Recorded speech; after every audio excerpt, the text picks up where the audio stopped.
In the personal story segment tonight, some American gays are angry about a new study that suggests gays can go straight. Those findings are the work of a Columbia University psychiatrist, and the data is based heavily on gays who are religious. Joining us now from Washington is psychotherapist Richard Cohen, who says he's a former homosexual. Mr. Cohen has written the book, Coming Out Straight, Understanding and Healing Homosexuality. Healing homosexuality. What does that mean? That means, Bill, that no one is born with a homosexual orientation. I lived in that lifestyle for many years. Today I am happily married to my beautiful wife, and we have 3 great children. I've come out straight. I've helped hundreds of men and women in counseling make the transition and worked with thousands around the world. But how do you know? How do you know they're not biologically born with a predisposition to associate with the same sex? How do you know? Well, if there's any predisposition, which is biologic, to this condition, it's my personal observation and other therapists that this is a sensitive child, and he or she responds to parenting and other factors in their culture and environment much more deeply than other children. There has been, over the last decade, studies about the biology and the genetics.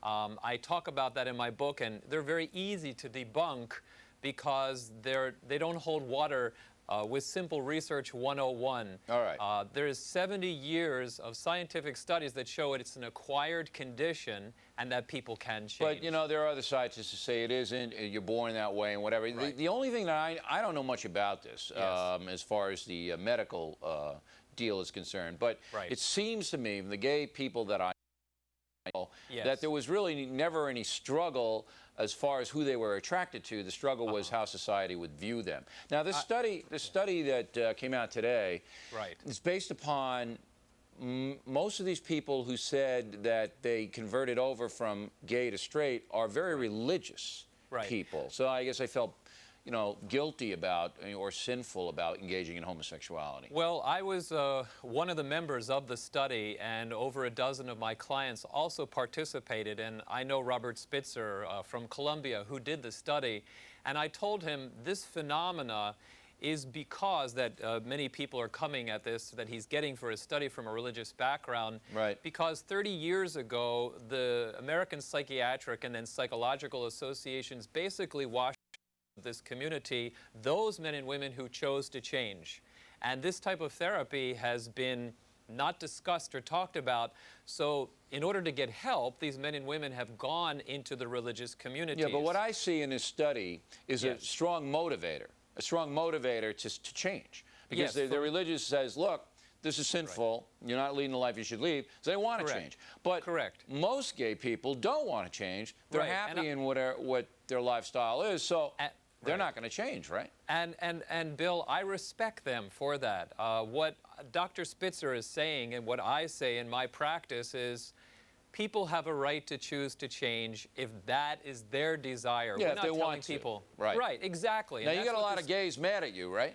Oh, I've gone all over this country. I speak at universities and college campuses. I've had death threats. I've been spit at. What is the genesis of that? Is it because they feel you're attacking them or not approving of them? What's the genesis of that? The cornerstone of the homosexual movement is born this way and cannot change. And in my talks, I'm never about hate. I lived in this lifestyle. I know what it's like to be called derogatory names.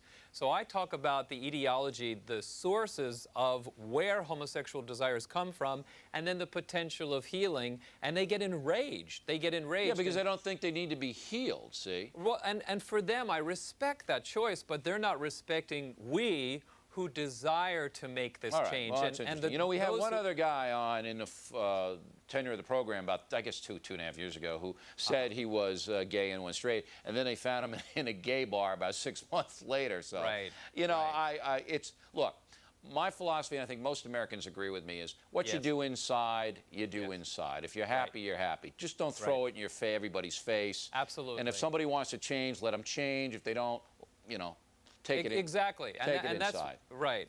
And I agree with you, and that's why I'm so grateful to Dr. Spitzer to have the chutzpah to stand up and do this study. He did it against lots of flack. Oh, you bet. You know, the prevailing wisdom now is, well, you know what the prevailing wisdom is. Mr. Cohen, we appreciate it very much. Thanks.